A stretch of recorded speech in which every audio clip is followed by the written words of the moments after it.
João capítulo 4. Eu gostaria de ler todo esse capítulo com vocês, mas é muito grande.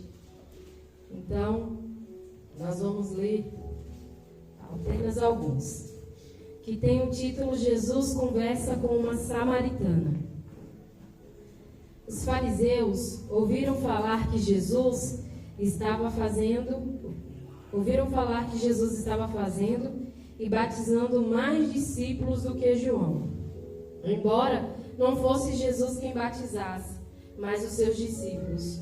Quando o Senhor ficou sabendo disso, saiu da Judeia e voltou mais uma vez à Galileia. Era-lhe necessário passar por Samaria. Assim chegou a uma cidade de Samaria chamada Sicar. Irmãos, repete comigo essa palavra. Sicar. Sicar. Eu não sou de fazer isso não, mas é porque é muito importante. Sicar, perto das terras de Jacó, que Jacó dera seu filho José. Havia ali um poço de Jacó. Jesus, cansado da viagem, sentou-se à beira do poço. Isso se deu por volta do meio-dia. Nisso veio uma mulher samaritana tirar água. Jesus disse a ela: dê-me um pouco de água. Os discípulos tinham ido à cidade comprar comida. Até aqui. Hoje, eu gostaria de trazer 3 instruções, 3 das muitas instruções que esse capítulo traz para nós. Muitas instruções, muitas lições para a vida cristã. Mas eu vim trazer 3. 3 muito importantes para alguém que quer ter uma vida plena em Jesus Cristo. Livre de todas as amarrações que o diabo tenta nos prender, que é a competição e o preconceito. E nos levar a entender o quanto nós precisamos e necessitamos estar sempre fluindo na água viva. Nós vamos aprender 2 erros que aqueles que seguiam Jesus, serviam a Deus, estavam fazendo. Mas vamos aprender com alguém sobre ressignificar sua história, o que deve se fazer.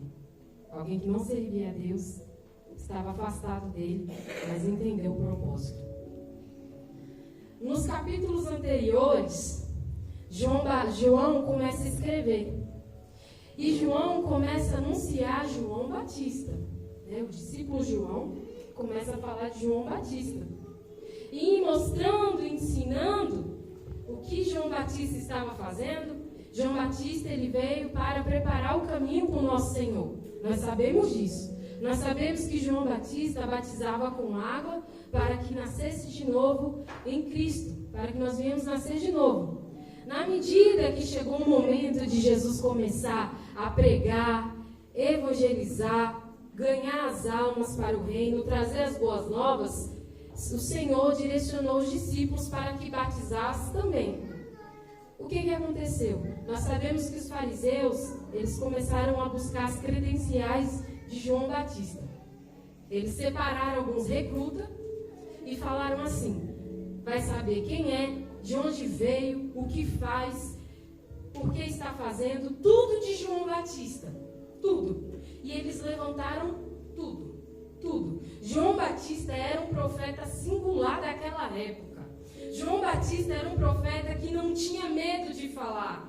Mas ele não tinha medo de falar não porque ele era super-homem, não, porque ele tinha convicção da sua verdade. Ele tinha convicção da mensagem que ele carregava. E ele sabia para quê, qual era a missão que Deus tinha para a vida dele. Então ele pregava. E havia muitos discípulos que seguiam João Batista. Eram numerosos. Porém, quando eles começaram a investigar as credenciais de Jesus, eles notaram que, na medida que João Batista batizava, os discípulos de Jesus estavam batizando muito mais. Na medida que acontecia milagres e maravilhas através da vida de João Batista, com Jesus estava acontecendo numa proporção muito maior. Então os fariseus começaram a levantar a questão estatística. Jesus faz mais milagres que João Batista. Jesus batiza mais pessoas que João Batista. Jesus ficou sabendo disso. Quando Jesus ficou sabendo disso, Jesus sai da Judeia e vai para Galileia. Por quê? Eu já vou explicar o porquê. Mas antes disso, essa mesma questão chegou para João Batista. Essa mesma questão chegou para João Batista. E os recrutas chegaram no João Batista e falaram: olha, nós levantamos os dados de Jesus. Ele batiza mais do que você. Ele consegue arrancar mais multidões do que você. Ele tem mais discípulos que você. Jesus é superabundantemente muito maior que você. Você é o profeta conhecido, mas quem ouve Jesus, os seus discípulos estão largando você para começar a seguir Jesus. Foram os fariseus que fizeram isso. João Batista, muito sereno em sua resposta, no capítulo 3, no versículo 30 diz: é necessário que ele cresça e que eu diminua. Ele trouxe várias outras opções, mas esse é necessário que ele cresça e que eu diminua. Por quê? Porque as pessoas queriam trazer uma competição em ministério na vida de João Batista. Nós sabemos que isso acontece hoje nos dias atuais. Pastores que falam com outros pastores: mas quantos que você batizou esse ano? Mas como são os dados que você tem? Alguém que chega para o líder e fala: mas quantos jovens você tem? Na minha igreja eu tenho tantos. Ou talvez não seja essa estatística, mas alguém está pensando e olhando para si mesmo: eu oro mais do que ele, eu busco mais do que ele, Deus está mais perto de mim do que ele. Quando Jesus, o próprio Jesus nota isso, Jesus se afasta, vai para uma terra muito desprezada chamada Galileia. Por quê? Porque essa não é a proposta do Evangelho. O Evangelho não é uma competição.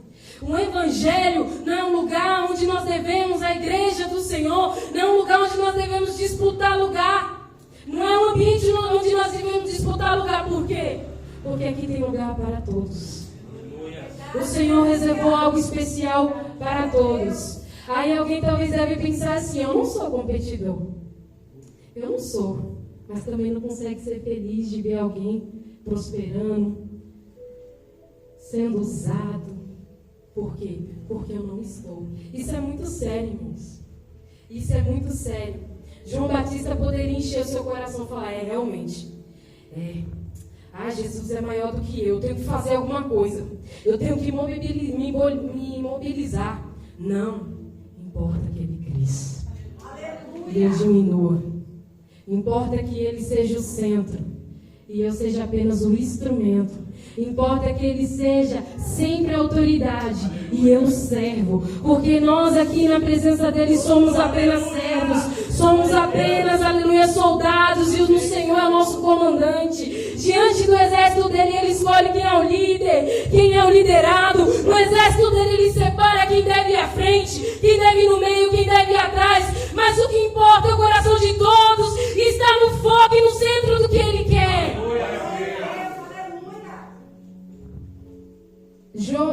Jesus decide ir longe dessas conversações. Jesus não se importava. Jesus sabia quem ele era. Realmente, eu sou o Senhor. Mas isso não me importa. Eu não estou aqui para ser comparado. Eu estou aqui para ser conhecido como Salvador do mundo. E ele decide ir para Galileia. E a Galileia tinha rotas para chegar até lá variáveis. Dava-se passar pelo Rio Jordão, dava para se passar pela Pérea e dava para se passar também pelo caminho central, a conhecida Samaria. Logicamente, o caminho mais perto era por Samaria, mas era um caminho perigoso, um caminho hostil, porque havia uma rivalidade entre samaritanos e judeus. Então, todos os judeus evitavam o caminho de Samaria, obviamente. E Então, o que eles faziam? Passava pelo Jordão ou ia pela Pérea. Mas Jesus, naquele dia, declarou que deveria passar lá.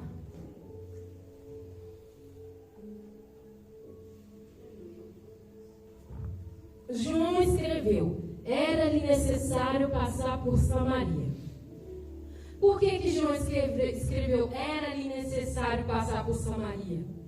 Era-lhe necessário, direciona a Jesus. Era-lhe necessário, era necessário a Jesus passar lá. Mas não era necessário fazer o caminho de Samaria.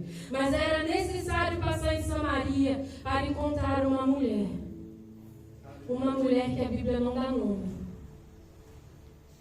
Nós conhecemos como mulher samaritana. Quando ele chegou na cidade chamada Sicar, perto das terras de Jacó, ele viu um poço. Naquela época era costume as mulheres ir ao poço pegar água. Os poços eram fundos, elas iam com seus cântaros e era um trabalho árduo e preparavam para tirar aquela água. Era por volta da hora sexta, por volta da meio-dia, Jesus decide sentar na beira daquele poço e mandou os discípulos ir para a cidade de Sicar comprar comida. Eita, meu Deus! Nós sabemos que os judeus e os samaritanos têm uma rivalidade. E é uma rivalidade histórica. Por centenas de anos, por quase 700 anos.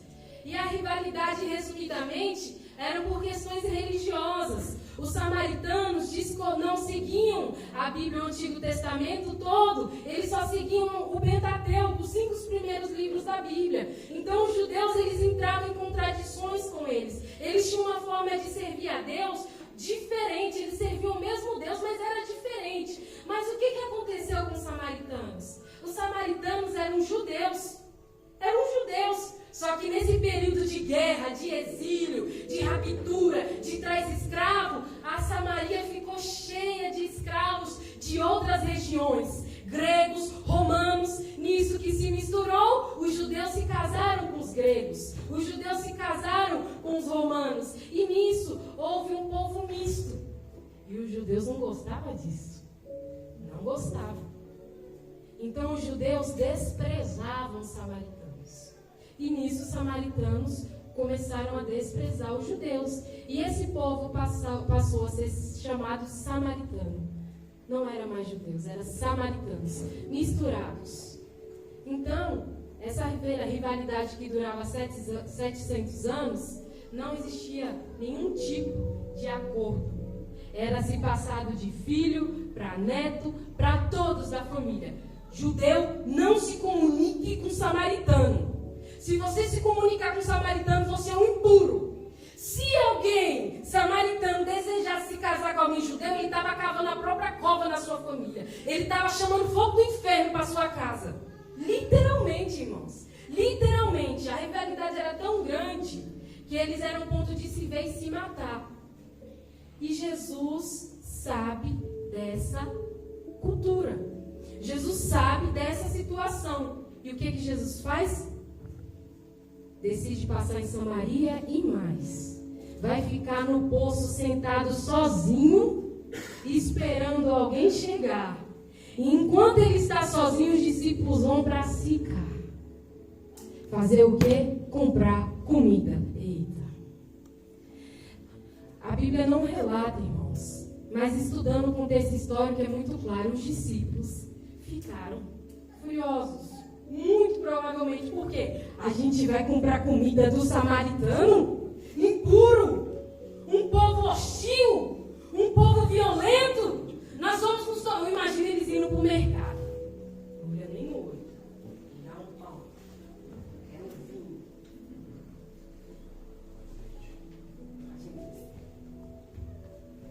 Jesus, não sei o que está na cabeça de Jesus.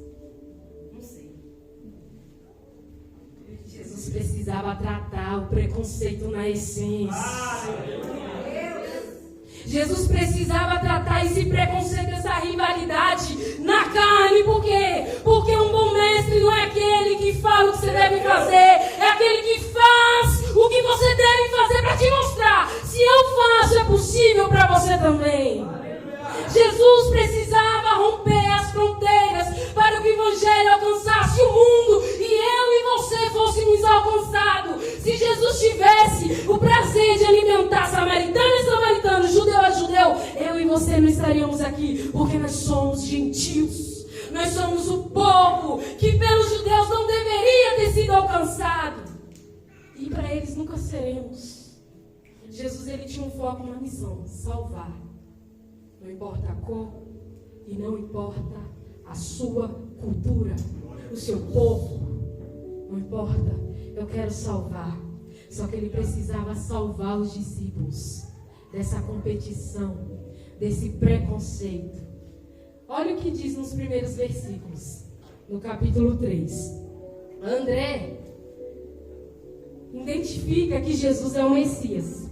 André era discípulo convicto de João Batista. Quando João Batista fala, esse é o Cordeiro de Deus, que carrega o pecado do mundo. Carregar e tirar tem o mesmo significado no grego. Esse é o Cordeiro de Deus, que tira o pecado do mundo. Quando André olhou e avistou, é com ele que eu sigo agora. Aleluia. Não existe competição, existe foco. Aleluia. Existe foco. André começou a seguir. Na medida que André seguiu, falou para Simão, Simão, eu avistei o Messias. João Batista apontou e eu vi. É ele mesmo. Pedro ousado vai conhecer. Pedro conhece. Quando Pedro conhece, Pedro também segue.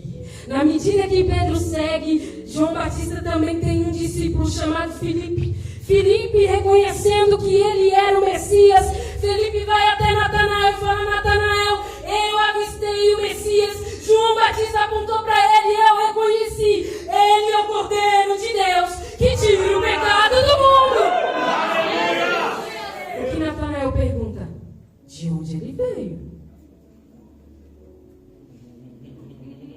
De Nazaré, filho de José. Aí o Natanael, Natanael talvez pensou, filho do carpinteiro. Esse é o Messias que a Torá anunciou. Aí ele não aguenta. Porventura pode vir coisa boa de Nazaré?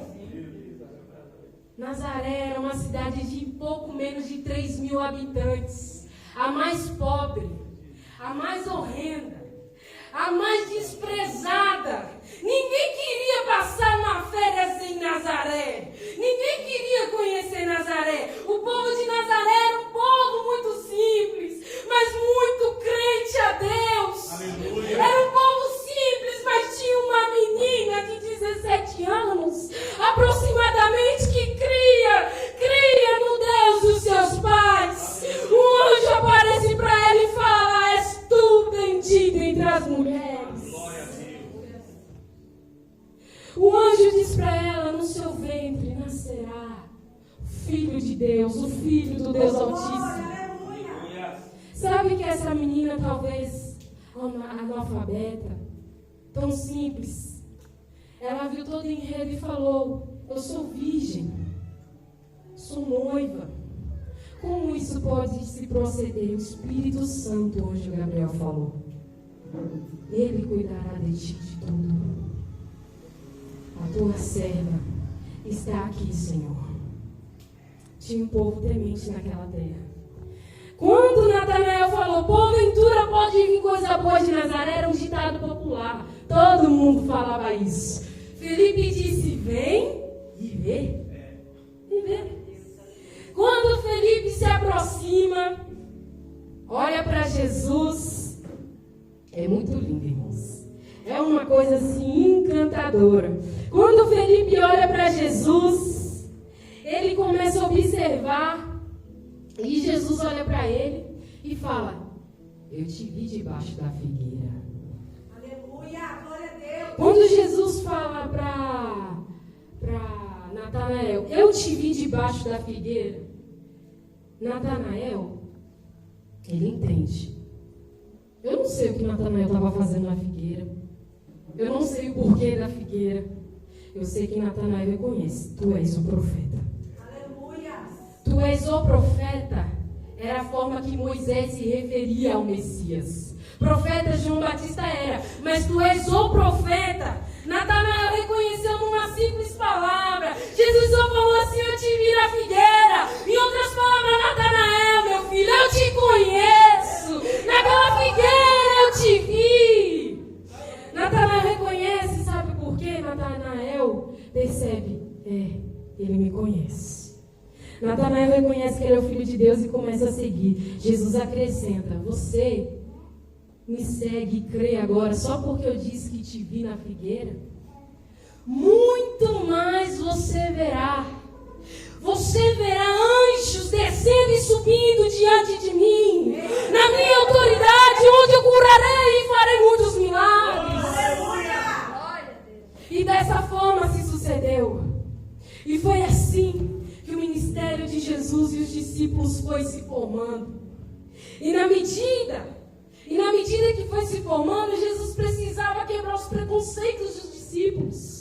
Como em Natanael, como em Pedro, como em João, como em todos. Todos eram preconceituosos. Todos. E competitivos. Quando Jesus fala para eles: vão para Sicar, Jesus precisava tratar na essência.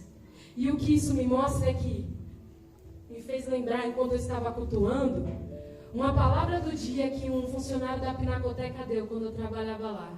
Ele falou assim, ele era um angolano, ele falou mais ou menos nesse sotaque. O exemplo, a palavra, ensina. O exemplo, arrasta. Aleluia. A palavra ensina, o exemplo arrasta.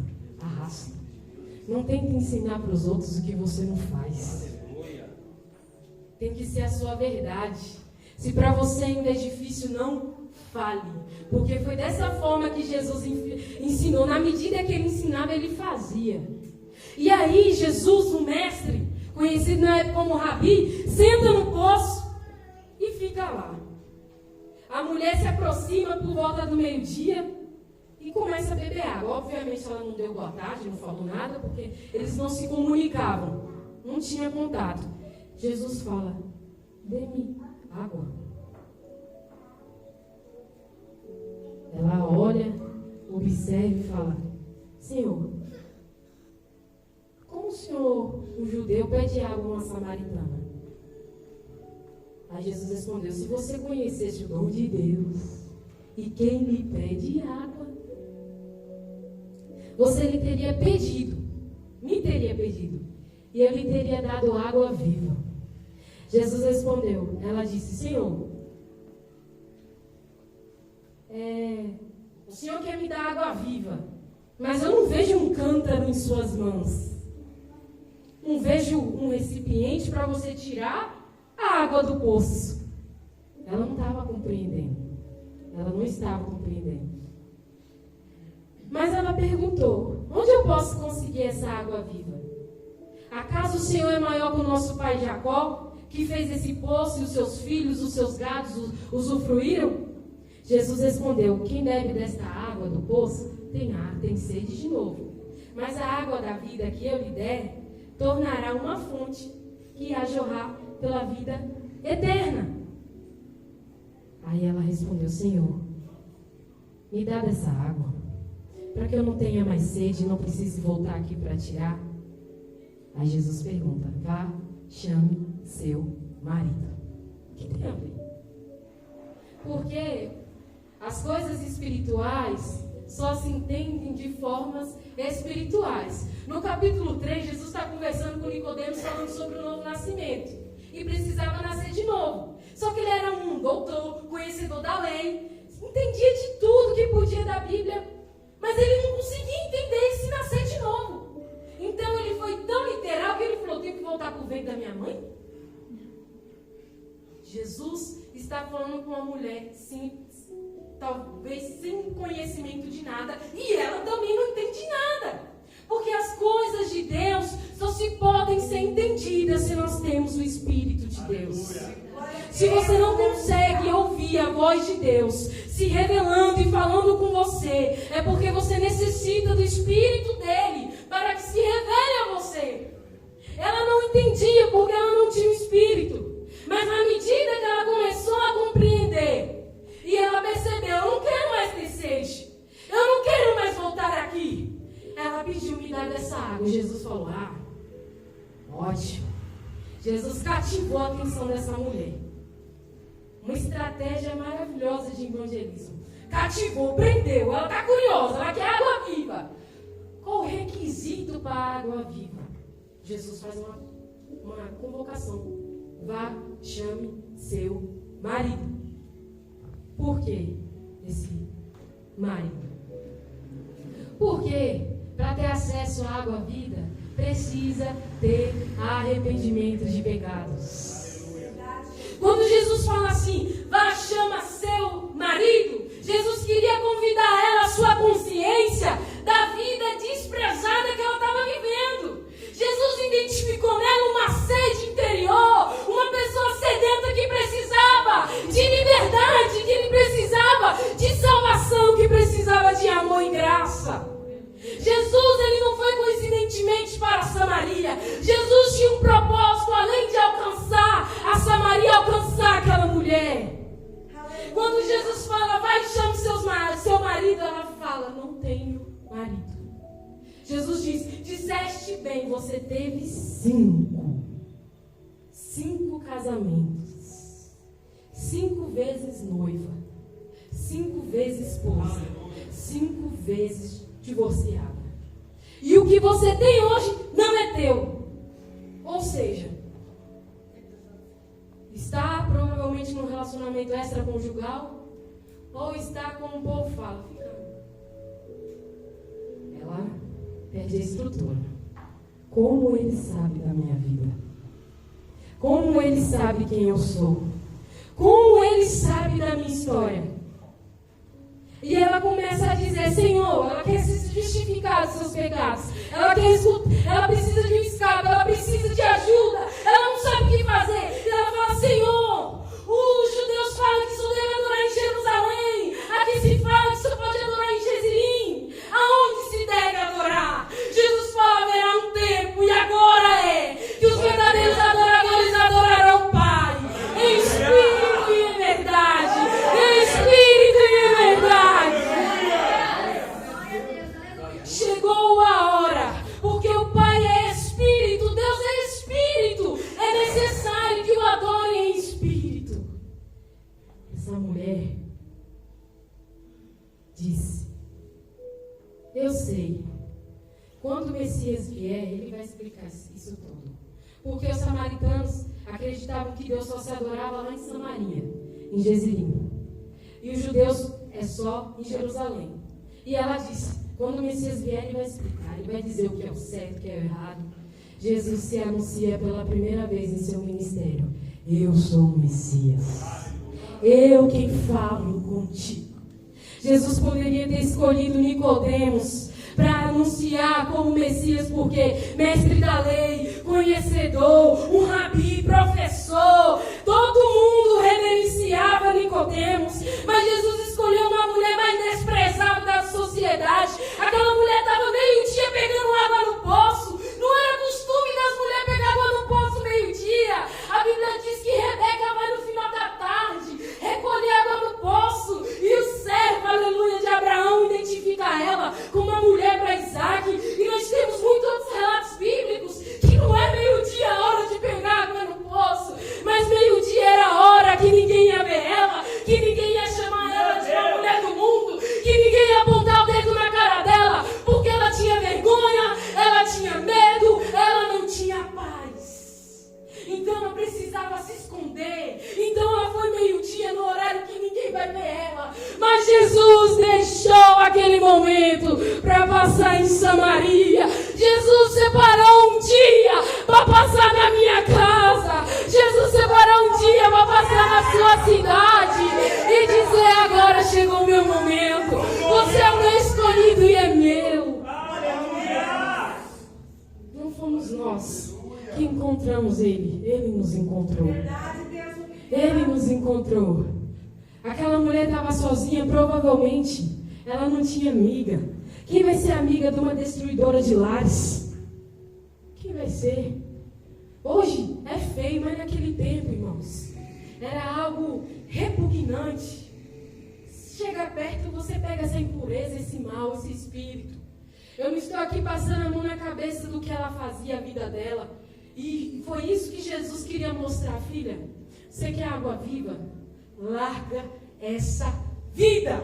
Eu tenho uma vida abundante para te oferecer. Quando ela disse, quando o Messias vier, ele vai explicar tudo. E Jesus fala, eu sou o Messias. Ela ora para ele e fala, eu vou voltar para a cidade. E ela larga o cântaro. Ué, ela não estava com sede? Foi saciada. Oh, aleluia. Ela estava com uma sede emocional, uma sede de sentido, sabe o sentido de vida? Sentido de vida é uma coisa muito importante, os psicólogos vão estudar isso, o sentido da vida, os filósofos. Ela precisava de um sentido para viver. Jesus foi o sentido da vida dela. Ela chega na cidade e começa a anunciar, como o louvor diz. Eu vou gritar para o mundo inteiro. Vou gritar para o mundo inteiro. Foi o que ela fez. Ela não se importava se alguém ouvir, ela não se importava se alguém ia receber a palavra, ela precisava dizer, venham ver o homem que disse tudo que eu tenho feito. Vem ver, será que ele não é o Cristo? Vem ver, vem ver, vem ver. Ele é o Cristo.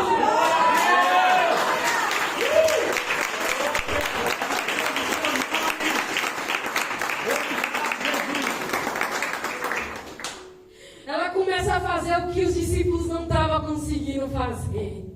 Os discípulos talvez não abriram uma boca no mercado para dizer, o Messias está lá no poço de Jacó. Os Messias não conseguiam chegar em Sicá e falar assim, venham ver aquele que cura os paralíticos. Mas a mulher conseguiu. A mulher conseguiu trazer a cidade de Samaria para perto de Jesus. Os samaritanos que não tinham contato com os judeus ficaram curiosos. O que essa mulher está falando? A gente precisa ver. E eles começam a ir atrás e a multidão se aproxima. E os discípulos veem um samaritano, 2 samaritanos, 3 samaritanos, 4 samaritanos. Para onde que eu vou? Não tem para onde correr. O evangelho é assim. A gente precisa suportar um ao outro. A gente precisa entender que a necessidade de outro é a demanda que Cristo quer alcançar também. Aleluia. Glória a Deus. A mulher conseguiu chamar. Aí os discípulos, enquanto a multidão, a mulher sai, os discípulos se aproximam, chegou com a comida e fala, Senhor, come, se alimenta. Jesus está lá cansado, sedento, com fome. E Jesus responde, a minha comida é fazer a vontade daquele que me enviou. Aleluia.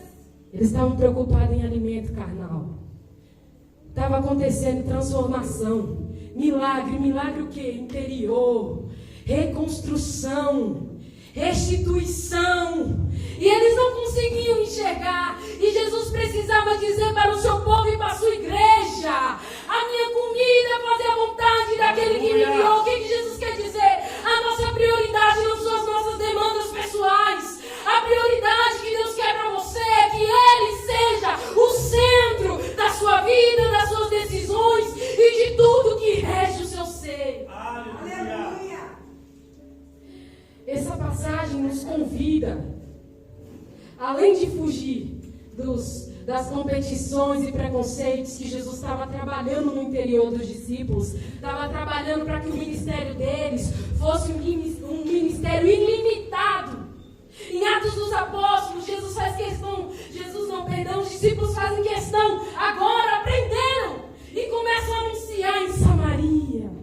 Eles entenderam que a palavra de Deus, ela rompe todas as fronteiras, culturas, povos, nações, todos que crerem nele serão salvos.